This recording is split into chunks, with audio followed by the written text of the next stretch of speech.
Hey everybody, this is Matt Shu from Upright Health, and today I'm going to be talking about your hips slash butt.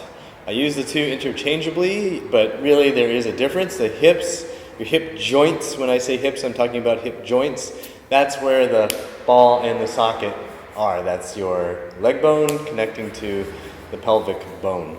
You've got two hip joints, so I just say your hips. I also use that interchangeably with butt because the butt muscles are a big deal in terms of hip function. So when I do videos, you often hear me say hips, butt. It's because they're like two peas in a pod, or two cheeks on a butt. Anyway, that doesn't matter. The metaphor makes sense in my head. Now, the reason I want to talk about this is because I see a lot of people playing sports wondering why their knees hurt. I see a lot of people walking around outside on the sidewalk looking like you could just walk up to them and push them over really easily. You wouldn't even have to do that. All you have to do is just a little nudge and they'd fall right over. And when you, should you feel inclined to risk being arrested for groping people, when you go and you touch these people's hips, you will find that there is something missing, and that's what I want to talk about today.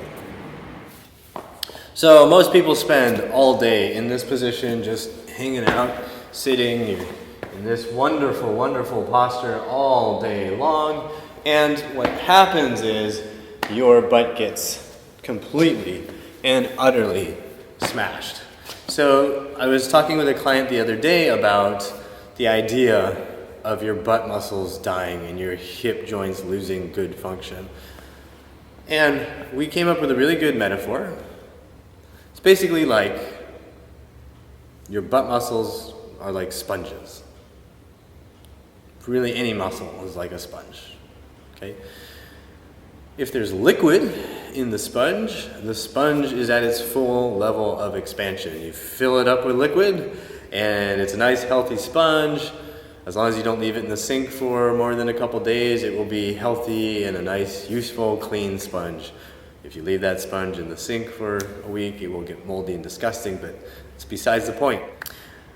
If you take this sponge and you squish it and push all the water out so it cannot hold any water, and you keep it squished for 18 hours, or say 24 hours, or say a whole year, or say 30 years of your working life, and you just keep that sponge squished and totally dry, what's going to happen to that sponge? It's going to die, right? So, your muscles, they need blood, right? They need a liquid. They need liquid pumping through them to keep them healthy. If your butt muscles are being sat on all day long and squished for 12 to 14 to 18 hours, and then you go home and you're just sitting there on your butt all day long, what is happening to those muscles? They are dying a rather quick death for many people. For some lucky people, a slow death. But no matter what, it's death. You are killing your butt. So, how can you tell if your butt is getting killed? Number one, if you are working, I just told you you are. But if you wonder where you are at in that process, there's a really simple way to tell. It's simpler for me and for anyone who has a massage background or has any experience touching people's bodies. This can be very straightforward. If you have no experience doing that, I'll try to explain as clearly as I can what you should be feeling and what you'll notice is actually going on when you have a dying / dead butt. So today you guys actually get to look at my butt a lot. Lucky you. And I hope you don't take pictures of this and screenshots and make it your desktop background. That would be very perverted. But if you do, so send me that picture, because that would be funny, and I want to show my significant other, because she will find that hilarious. Okay, so when you're looking at somebody from the side, you want to be able to see that the butt cheek actually comes out, right? You want it to look like there is actually something there. A lot of people have flat butt syndrome, or no butt disease, whatever you want to call it. I have had no butt disease. In case you haven't noticed, I am of Asian descent. We tend to be a little more susceptible to no butt disease.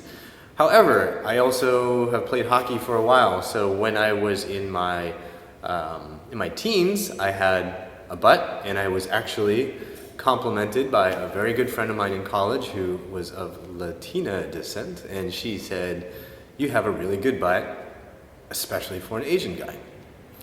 Now, what's funny is when I started dating my current significant other, she told me in my mid-20s that I was the first guy that she had ever dated who had no butt.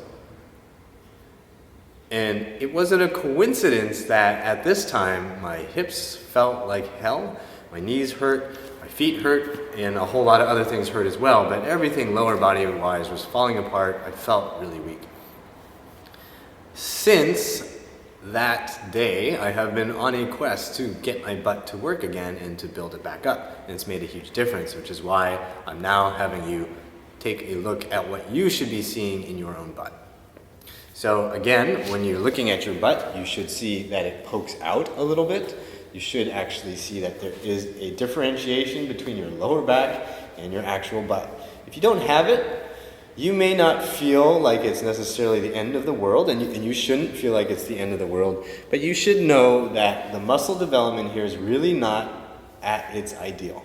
And it's very likely that because of that, you're not getting full function out of your hip joints.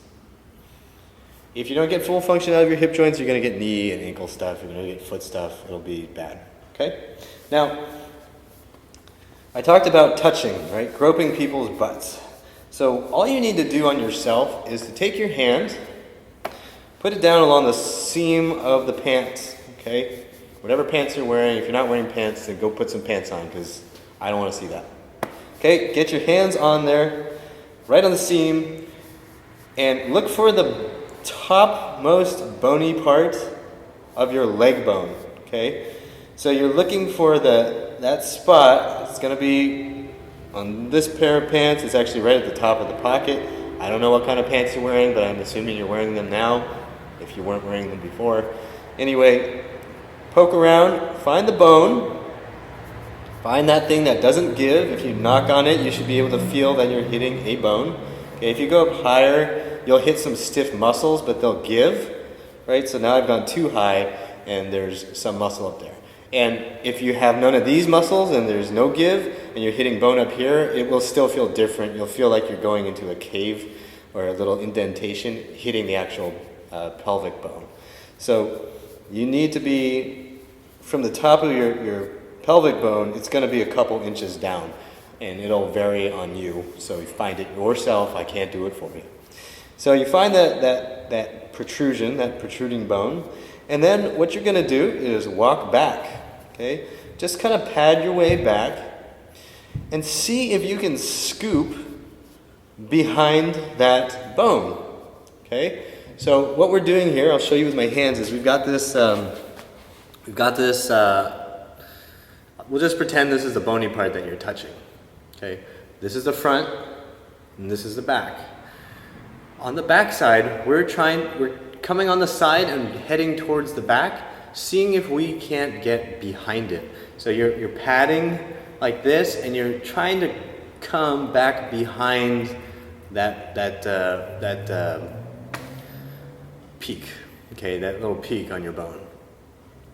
So you're starting off on the side, and then you're trying to poke in to see if you can touch the back side of that bone. You're looking for how far in you can go and how much you can actually palpate that bone. So again, I'm standing here, I find my seam, I find that bony part, and I start to poke back. Now, if you have a healthy butt, what's going to happen is you are going to try to push in and try to find the back of that bone, and you will fail. Okay? You will find that you can't get to the back side of that bone because the mass of muscle is stopping you from getting there. And if you're watching this video, there is a very high probability that the muscle will not stop you, and you are going to be able to go back and touch essentially the entire bone. If that's happening, you know that your hips are not being padded enough by your gluteus maximus and your gluteus medius. If that's the case, you need to watch some of my other videos to start doing some exercises to build up your gluteus maximus and your gluteus medius, and to help them function more through wider ranges of motion for your hip joints.